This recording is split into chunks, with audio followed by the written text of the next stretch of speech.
Fool me once, fool me twice.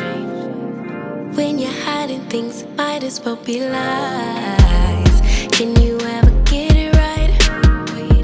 How long will I let this lie? Hit up my girls, pull up, I'm outside, waiting by the curb. Hello, everyone, and welcome back to another episode of Mental Health Mondays with your girl Usne. Hope you can either call me Usne or Hope, whatever floats your boats. Either way, that's your girl. So I'm so glad that you are here with me today. If you've been following this series, thank you so much for being part of this growing community. If this is your first time watching, welcome, welcome, welcome. This is a safe space where we learn about mental health, encourage one another, and remind each other that no one has to face life struggles alone. In our first episode, we talked about why mental health matters. In our second episode last week, we explored anxiety and how it affects both the mind and the body. Today, we are talking about another mental health condition that affects millions of people around the globe: depression. Depression is one of the most misunderstood mental health conditions. Many people think it's simply about feeling sad or having a bad day, but depression is much more than sadness. It can affect a person's part of their life, and including how they feel, sleep, work, eat, connect with others, and how their bodies and brain function. My hope is that today's conversation helps us replace misunderstanding with compassion. Well, feeling sad versus feeling, clinical depression itself. Let's begin about let's begin by clearing up the biggest misconception. Feeling sad is a normal human being's emotion.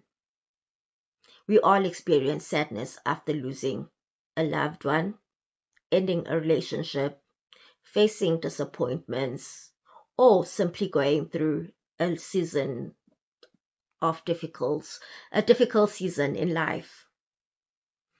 Those feelings usually ease up with time, a positive change in circumstances, and support, while clinical depression is different.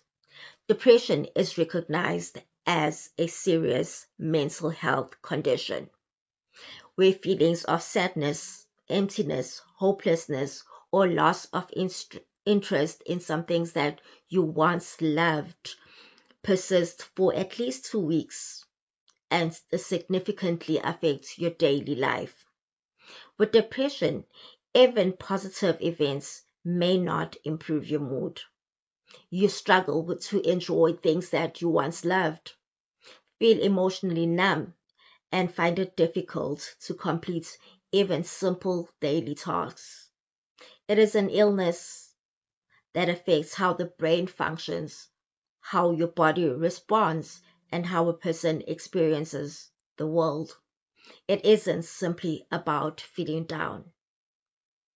Depression isn't just emotional, it is also physical and neurological. Many people experience overwhelming fatigue that doesn't improve with rest. Some develop persistent headaches, muscle aches, back pain, stomach problems that go out without a clear medical cause. Others notice changes in appetite, unexplained weight loss or weight gain, or a weakened immune system that leaves them sick or getting sick more often. Sleep is also commonly affected. Some people sleep far more often or far usual than they usually do, while others struggle with insomnia and waking up feeling exhausted every morning. Neurologically, depression affects the brain's chemicals called the neurotransmitters, including serotonin, dopamine, and norepinephrine. These chemicals help regulate the mood, motivation, concentration, pleasure, and energy. When these systems are disrupted, people experience difficulties in concentrating, memory problems, slow thinking, poor decision making, and a loss of motivation. This is why depression is far more than just an emotional struggle. It affects both the mind and the body. One of the most hurtful things someone could say to someone struggling with depression is just think positively, snap out of it, try harder. While these comments are often meant to encourage, they misunderstand what depression is. If someone had a broken leg, we wouldn't just expect them to run because we told them to. In the same way, depression involves real changes in brain function, stress responses, and emotional regulation. Recovery often requires time, support, a healthy lifestyle changes, therapy, medication, and for some people, or a combination of treatments. Positive thinking can certainly play a role in recovery, but it is not a cure on its own. Depression is not a lack of willpower. It is not laziness, and it is never a personal failure. Depression affects people differently, but the most common symptoms are persistent sadness, hopelessness, emptiness, losing interest in activities that you once enjoyed, feeling exhausted nearly every day, difficulty concentrating or remembering things, changes in sleep pattern, changes in weight or appetite, feeling worthless or excessively guilty, moving or speaking more slowly than usual, or feeling usually restless, withdrawing from family and friends, feeling sadness has or feeling like life has lost its purpose. Some people also experience thoughts that life isn't worth living. Those thoughts should always be taken seriously, and professional support should be sought out immediately. What causes depression? Well, there isn't one single cause of depression. Depression usually depression usually develops because of a combination of biological, psychological environments and social factors, which could be trauma, grief, abuse, chronic stress, long-term illness, financial difficulties, relationship problems, family history, major life changes. Sometimes there is no obvious cause at all, and that doesn't make the illness any less real. Different types of depressions. Because why? Depression isn't a one size fits all. There's major depression disorder, which involves severe symptoms that interfere with daily life. Persistent depression disorder, involving symptoms lasting 2 years or longer. Postpartum depression can occur after childbirth. Seasonal disorder is linked to seasonal changes and reduced sunlight. Every every person's episode, every person's experience is unique, and every person deserves compassion. Although although recovery looks different for everyone, there are practical steps that one can support healing alongside professional care. Start by being kind to yourself. Speak to yourself the way you would speak to someone you care deeply about. Break large tasks into small steps. If getting out of bed feels impossible, focus on just sitting up. If making dinner feels overwhelming, start with preparing something simple and nourishing. Try to maintain a regular sleep routine, even if your sleep isn't perfect. Gentle physical activities such as stretching or taking short walks can improve mood over time.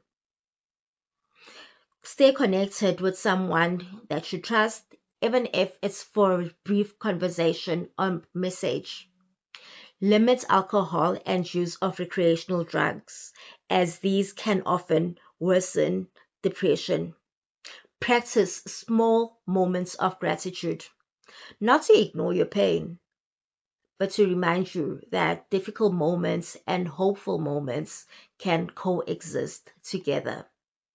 Most importantly, don't be afraid to seek professional help. Therapy, counseling, and in some cases, medication have helped millions of people recover and live fulfilling lives. Healing doesn't happen overnight, but every small step matters. If someone you love is living with depression, remember that your presence can matter more than having the perfect words. Listen without judgment.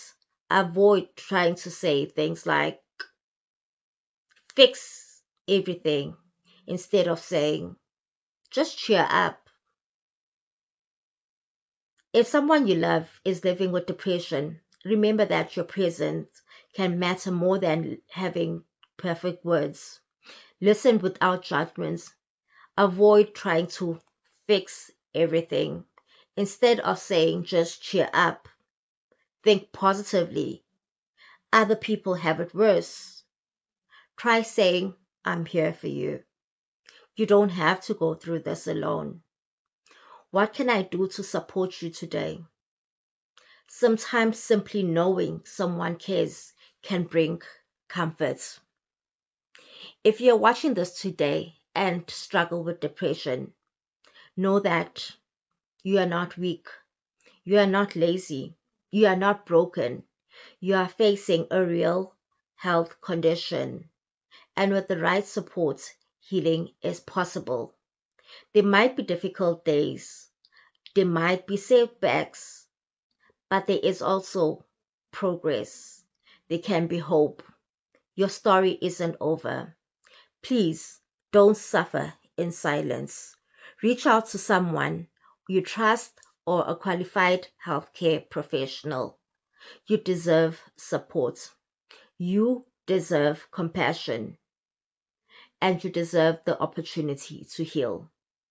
Now, before we finish, I want to thank you for spending time with me.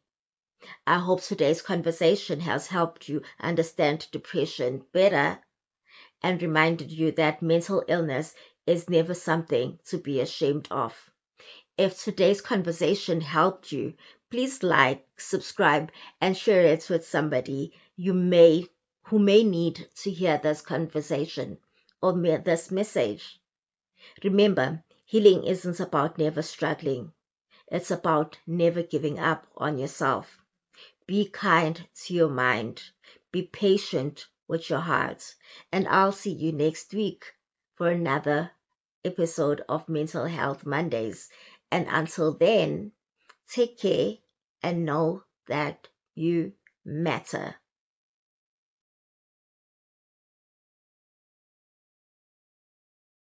You got the best of me, embracing our insecurities. Better to cry